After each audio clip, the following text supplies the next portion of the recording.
أنا مالا كنيام بيا كمال كنور تي في كرواشنتين كونتين بانا كوينن ولا ان ولا شانكا جندان رود باكل كباينوان بانا جو مي بانا جلين كجا كان كونونيام غورجين و بياتين كونتين بانا راجودين بانا كلين ككويرينتين كوندلات كرودين تما بان راج ككويكورن تو كام ايو كن SSPDF بان راج ككوي دورنوري ريويك ناصر gwada dan e korcheromtin kam jechenbor kene kume kirme yadit ban rajba ka ta danen kum kirbe yadit man chalat ka kwine ne kente konte shanak re wecha ka so Sudan ka bana jodien ba bana jelin ka ta dan kana lat ka kwin waren kontin chichun kel ka kume dien la kume man la kume jane ko gor kono bantin kon lat kurin bana ka ngai gwasa me kadupin koni kan kalat gwawo bokon ngane kon lat ko den bana kaling biaru ni shopal pin kaleng den shalado ne en wale re doan wari re week nasser wa shi SSPDF ala je che dung jani wajen che jien re week nasser chikan woka jinena wando degdek ko kor bomas ka kwat payam chikan wari kan gamagan winemi la SSPDF chikan wano wakan wari tela civilian wakan kamak no shalat ban wo shika bokan wala ba karenyal ka do badan shalat kaje ere do ba shika benam shika waga jenena wando degdek ka kor buma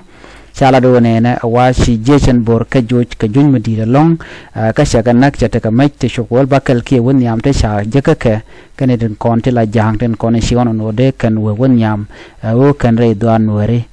ko ci jejen bor shora lek jok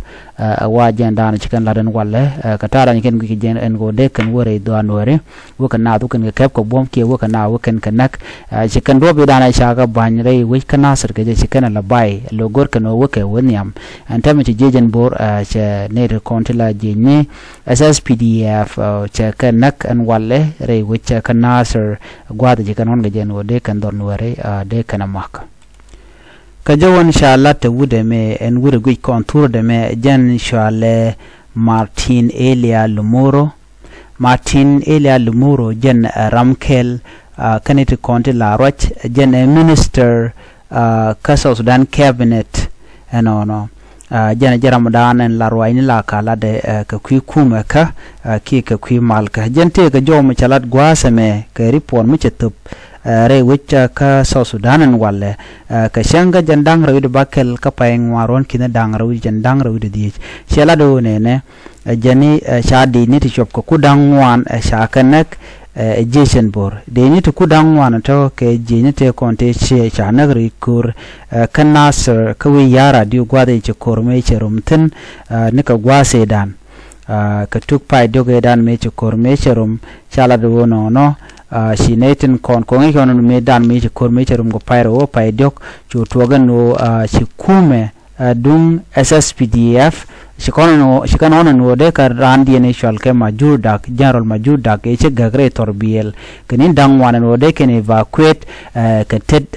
SPL mayo ka ted doctor ma chate jen gwaze dan me ngot kan doctor ma char kan ne yen kenetin konten la de ne jane ki kan ne yen kirma yadit ko kirma yadit wawu janalo de ka kor me she ngaje no che tel chuong kan ne ka chine ka tel bom re wi kana sar me che kor me che rum ko ne ken yam shu kan wari kan kan ka kor me che jejen bor me che ben ka jalong shu kan je ne SSPDF dial shu kan shu gorno bi ken ka yuan ma je ne kul te kore dane bin tan den bu ka wo pel na ka wulang wutan din wo ka pel na ka bong ka kobo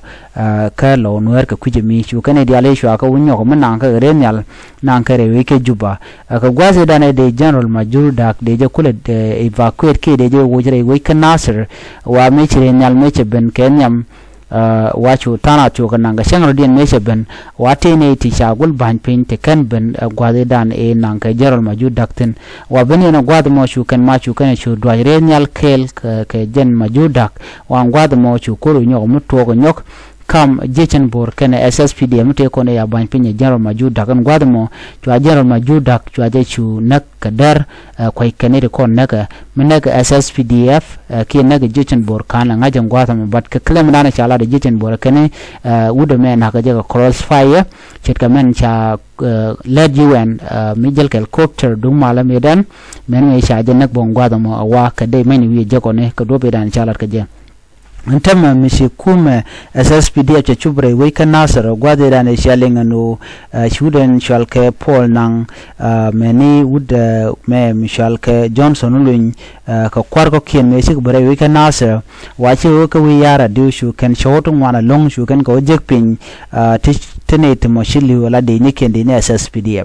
wa meji kan ping ne ken dial meji kan ko ni gan jegono ne ri ko kudang wan chika liu ere kore dan kanasar jen jodan chikan lat Dr. Martin te ga do mishalat chela no nuare kaneri jegalong kan nuar pain ken te kan ga kantin ti shokwal bakel re kantin to te ga nuare sha SSPD sha ka nok cha kum kirmi yadi cha ka nok ko kan te ga pin spele mayu cha kantini ti shop ka ba ngwan chekalat no kantin ti ka kantin ti chorian lot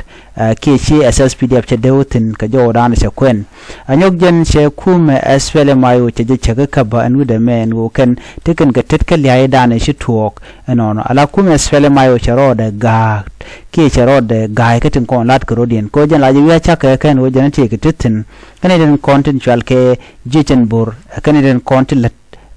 kana mo nokan mo kana lat kata dan wi kenen wo naka ka lora bang kum SSPD wala kum kirme yadit ko kana minen no teke kum de halde ka target tala kum de teja hale no jin go nei unified force ke national army e be wo lok bo tinu kana te ngai ka national army ne shi ga naka ne de kontila nuare so jo me chalan kenya me chi kana luk yu kanu mot ka mun kene SSPDF ka tedu man chal ka Johnson ulun kana kwangshorale enamo jene dana shina ge chi win mon ti ge ko do be dan ti to go jen kurik no ngo shume no walle so cha jo mo cha je kwen ka ta dan en shi ere ko ma cha to go jan ka kor gwasan pai la kum SSPDF shi ken kum ayo shi ken kamak re wujin chal ke yambio yambion winemi cha kume spele mayo cha maktin wa cha kumayo che kume SSPDF cha joj ka cha ga nagne tingwan ka cha meting wan cha ga nangre koromo wa kume spele mayo wa cha kan kori kana kongok kani entamchine bille bet shirmana ne naka bine bet gwinen wo kume kirma yadit dar mana lanne da jeling ko gone yo ba dakre ma char ba jelun bat che gorno ba dakre ma char ba jelun so antame chikan chungong ne yo bu nyin kanai chikan de ni Uganda chikan ga jakane kene de ni SSPDF so che jo mo che jakwen en Ramadan en shwal ke etne de konen chunkel ke asfele mayu so man de ngwas min biya ngajen wala sikir ma yadit kana bonda wonaka Michael Makoilo tega jom jikan la de wonene kenen nei atuga tama binai gwada rima char baje kunyiran jikan jomo jikana kwen kana ba da rima char baje kun ramum mabalat gwada kajawan cha kwen kuma kirma yadid kana biken da rima char biken gwada biken moy karara dian la kuma sfele mayu wacha roda da katun wan ka do ba in kan lar kaje en kuma kirma yadid kana tama ko kan talaka do mi de mi biken da rima char biken lon kaje gone no bene da rima char bene yik ka ba gwada ba je moy karara dian kajen mutuwa ganin tama kane sha revitalized pz dane sha tani wal karun kin dangro wal bada cha ibi palbang ko te kane je tarar tilak yukuma swele mayo te be malmo be kane lat kane kel lat kane no kane shi ka swele mayo men raike da ma char chicken na goren mo kane bi kan gwada be kane moy karan kane ne ko na yen bakan dial ka da ma char kel kane ti ka criminally so ka ten ba ka tika under investigation ba gwada dane shunga ten ba anyok sikala ngot ko kane de ne ko shet ke kum ko dobra en kana lat kango da ba dukum esfele mayo te ga de medin mungurar muter ko tama ke mala gorko no ba jaw daka kume SSPD pat kachika na lwang no mo ajandan le rode kono wonen kume dagre ma chargu ken no dong barik ma char ba jalon ba chongod ba woni kin ma yadi duga ga wonyam chajo mo chaja ko no tama te rambi mandana lat ke kin ma yadin me bi la gor ko jen cha ken cha mal cha jelus lad na mal ka tok de ka cha je implement man win mon ba ci kawra mo ci kan lad no kir ma yadit jaram dan te tit ko bi South Sudan bo re kur ko jaram dan lo go bi mal ba jenong en transitional government da na shala da wa daga je ke logaje ajene ko bol mel ko la kwain ke je goro be bol mel be je kwain gwade jero je dan na shala ke jo cha kwen ba win mon international community menene dia ko ken na me jen jo dan goro di nyaa ye kel chu je pro jeno jen subscribe kan we tv ke no rice ni ko bi roin ti judin bi ko la linge mi tem pay brech be chama la chu bi je an biya ta kamal bye bye